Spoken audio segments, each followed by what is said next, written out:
إن الحمد لله نحمده ونستعينه ونستغفره ونعوذ بالله من شرور أنفسنا وسيئات أعمالنا من يهده الله فلا مضل له ومن يضلل فلا هادي له وأشهد أن لا إله إلا الله وحده لا شريك له وأشهد أن محمدا عبده ورسوله أما بعد فإن أحسن الحديث كتاب الله وخير الهدي هدي محمد وشر الأمور محدثاتها وكل محدثة بدعة وكل بدعة ضلالة وكل ضلالة في النار. أعوذ بالله من الشيطان الرجيم وما خلقت الجن والإنس إلا ليعبدون ما أريد منهم من رزق وما أريد أن يطعمون ان اللہ هو الرزاق ذو القوة المتین. بزرگان محترم، عزیزان گرامی، تمام باتوں میں سب سے اچھی بات اللہ کی کتاب قرآن پاک کی آیتیں ہیں، اور زندگی گزارنے کے لیے تمام طریقوں میں سب سے بہترین طریقہ جناب محمد رسول اللہ صلی اللہ علیہ وسلم کا طریقہ. اور یہ دو چیز ہی قرآن کی آیت اور نبی صلی اللہ علیہ وسلم کے فرامین، یہ دونوں ہی دین اسلام کی اصل بنیاد ہے. میرے محترم دوستو، تو خطبہ جمعہ کے اندر بھی یہ دو چیزوں کی بنیاد پر ہی تمام باتیں بتائی جاتی ہیں.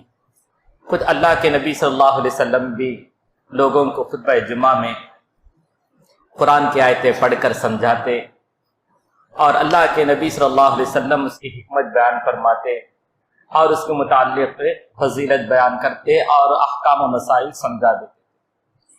یعظہم، اللہ کے نبی ان احکام بتا کر لوگوں کی نصیحت کرتے کس طرح کرنا ہے، کس طرح نہیں کرنا ہے. تو اللہ کے نبی صلی اللہ علیہ وسلم کی یہ عادت مبارکہ تھی. میرے محترم دوستو، اسی لحاظ سے ہم بھی آج کے جو خطبہ جمعہ میں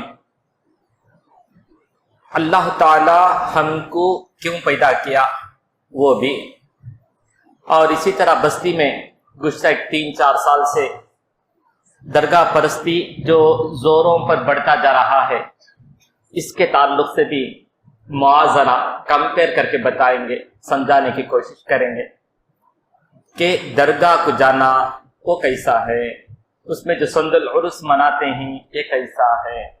میرے محترم دوستو، بزرگ اور بھائیوں، ماں اور بہنوں، ابھی میں نے آپ کے سامنے جو آیت تلاوت کی یہ سورۃ الذاریات سورۃ نمبر 51 کی آیت نمبر 50 پر 6، 50 پر 7 اور 50 پر 8 کی. ان آیتوں میں اللہ تبارک تعالیٰ فرماتا ہے کہ میں نے جنوں اور انسانوں کو صرف میری عبادت کے لیے پیدا کیا،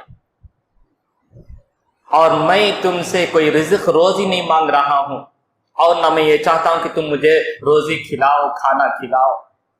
ان اللہ هو الرزاق ذو القوة المتین، اللہ تبارک و تعالیٰ تو رزق دینے والا ہے اور بہت طاقت رکھنے والا ہے، زبردست ہے.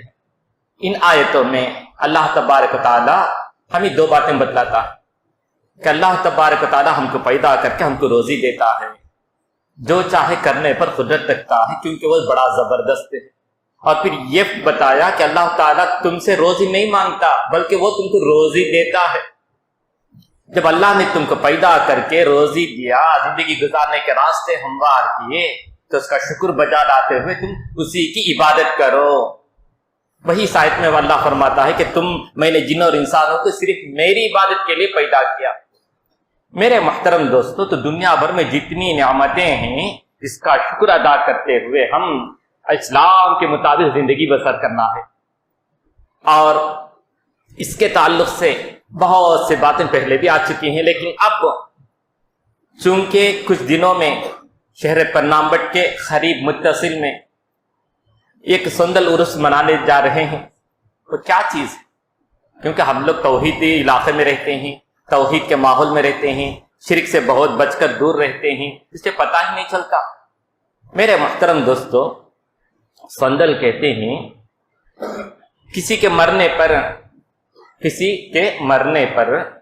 ان کے لیے الگ جگہ مخصوص کر کے عام قبرستان سے الگ ایک دوسری جگہ میں ان کے لیے الگ جو ہے خبر بناتے ہیں، اور ان کے لیے کہتے ہیں کہ ایک بڑے دیندار آدمی، نیک آدمی، ان کے لیے الگ جگہ میں خبر بنا کر خبر کو اچھا پختہ کرتے ہیں، اچھا گٹی کانکریٹ سیمنٹ کے ذریعے اس کو پختہ کرا دیتے ہیں اور اس کو اونچی بھی کر کے جگہ ریزرو کر دیتے ہیں.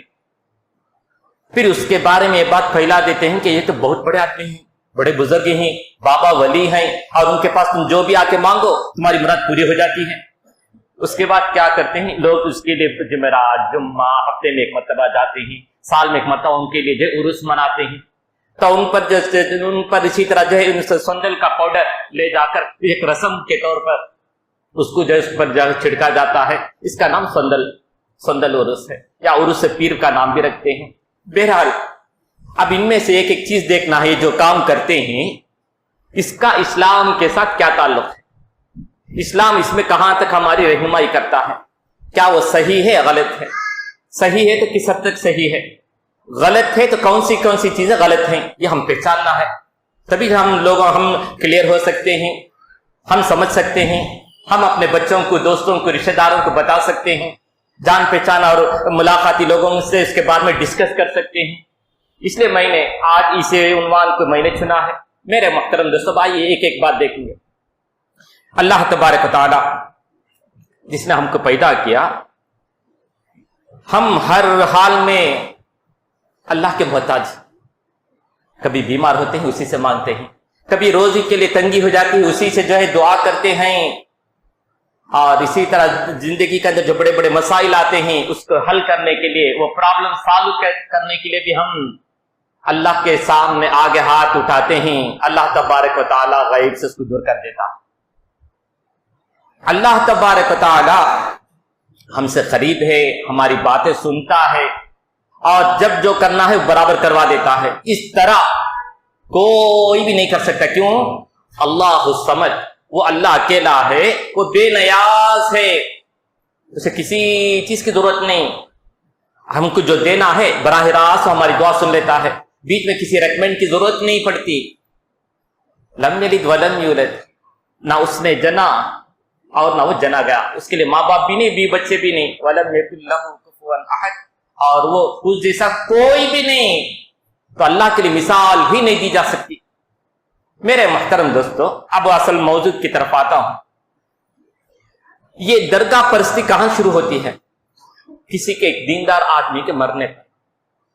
تو اول یہ جو بات ہے کہ بڑے اللہ والے دیندار ہیں یا نہیں، یہ کیا ہم پہچان سکتے ہیں؟ کوئی ٹوپی پہنا ہے، داڑھی رکھا ہے، جبہ پہنا ہے، ہاتھ میں تسبیح دانے رکھے ہیں، کیا اس کو رکھ کر ججمنٹ کر سکتے ہیں کہ دیندار آدمی ہے؟ نہیں کر سکتے. کیوں؟ حدیث میں اللہ کے نبی صلی اللہ علیہ وسلم نے فرمایا قیامت کے دن دین کے لیے بہت خرچ کرنے والا آئے گا، بہت بڑا جو ہے سخی آدمی آئے گا. اللہ قیامت میں پوچھے گا تو نے کیا کیا؟ تو کہے گا اللہ میرا پورا مال دولت سب کچھ تیرے دین کے راستے میں نے خرچ کر دیا، مسجد کے لیے، مدارس کے لیے، اس کا آمدنی کے لیے، سب کچھ میں وقف کر دیا. تو اللہ کہے گا تو نے دیا لیکن تیری نیت یہ تھی کہ لوگ تجھے تعریف کرے، دنیا میں تجھے تعریف مل گئی. فَطُرِحَ فِي النَّارِ، اس کو آؤندے مجھ جہنم میں ڈال دیا جائے گا. پیسے والا کا بھی یہی حال ہوگا، عالم جو لوگوں کو دکھانے کے لیے کرتا ہے اس کا بھی یہی حال ہوگا، جو اللہ کے راستے میں جو لڑ کر شہید ہو گیا اس کا بھی یہی حال ہوگا. لوگوں کے پاس نام آوری کے لیے کہ بڑا بہادر ہے، پہلوان ہے، یہ نام لینے کے لیے کیا شہید ہو گیا. دنیا میں لقب مل گیا اس کے لیے کہ اس کے لیے لوگ اس کو تعریف کرنے لگے کہ یہ تو جو ہے بڑا شہید ہو گیا اللہ کے راستے میں. لیکن اللہ کی نظر میں چونکہ وہ اس کے دل کی بات اللہ جانتا ہے، علیم بذات الصدور ہے نا، غیب دل کی بات جانتا، اس لیے کہتا ہے کہ تو جھوٹ کہتا ہے، تو لوگوں کو دکھانے کے لیے، لوگوں سے تعریف سننے کے لیے تو نے کیا. اس لیے اللہ تعالیٰ کہتا ہے دنیا میں تجھے وہ مل گیا، اب یہاں تجھے کچھ بھی نیکی نہیں، جا جہنم میں آؤندہ منہ پھینک دیا جائے گا. تو اس لیے کسی آدمی کے بارے میں ججمنٹ ہی نہیں کیا جا سکتا کہ دیندار ہے یا اللہ والا ہے یا اللہ کے ولی ہیں، ججمنٹ ہی نہیں کیا جا سکتا. پہلی بات ہی وہ غلط ہو گئی. خیر دوسری بات کیا ہے؟ دوسری بات یہ کہ ان کے بارے میں یہ عقیدہ رکھتے ہیں. کیا عقیدہ رکھتے ہیں؟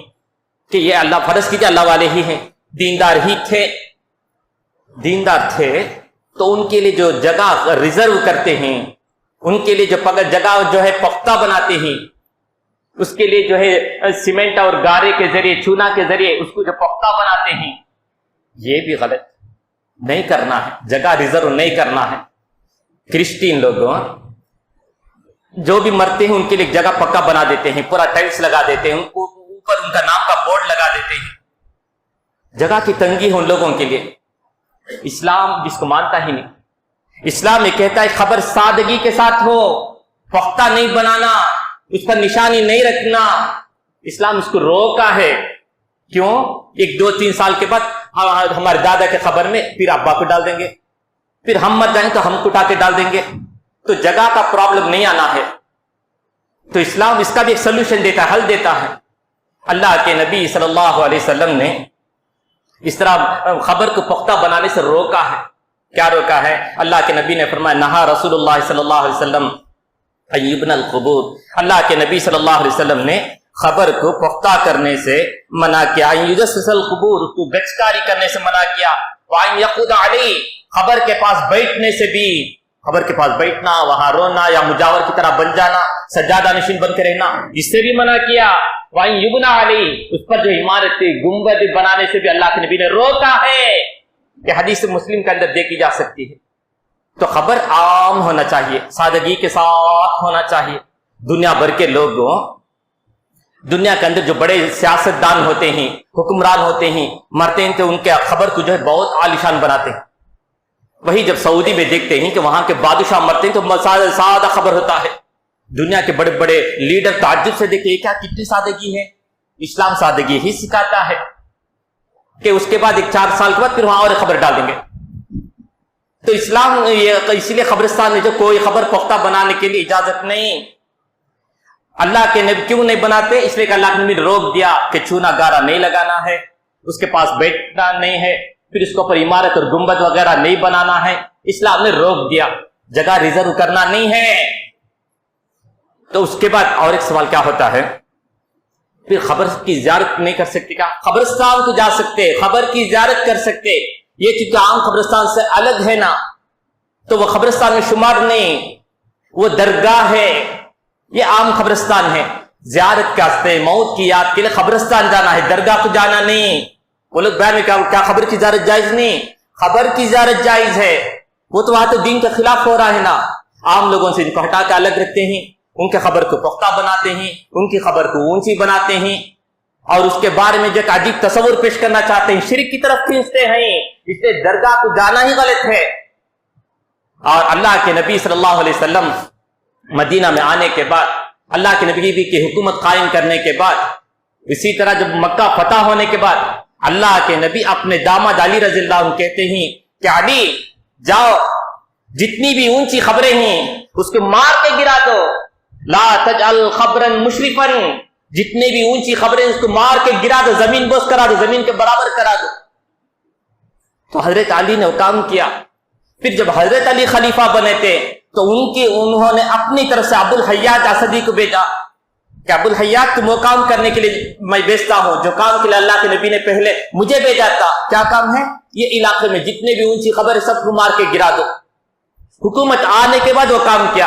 ہمارے پاس چونکہ حکومت نہیں، اس لیے ہم اونچی خبر توڑ نہیں سکتے، لیکن اسلام کا حکم یہی، اس لیے ہم اپنے رشتہ داروں کا، ہم اپنے علماء کا کسی خبر کو پختہ نہیں بنانا ہے۔ وہاں پر پتھر لگا دینا، اس میں نام لکھا دینا، اس کو جو ہے جگہ ریزرو کرنا، یہ منع ہے، اسے پوری طرح بچنا ہے۔ میرے محترم دوستو، اس کے بعد لوگ اس کی جو زیارت کرتے ہیں، پھر اس کے اوپر جو ہے چادر وغیرہ چڑھاتے ہیں، کیوں؟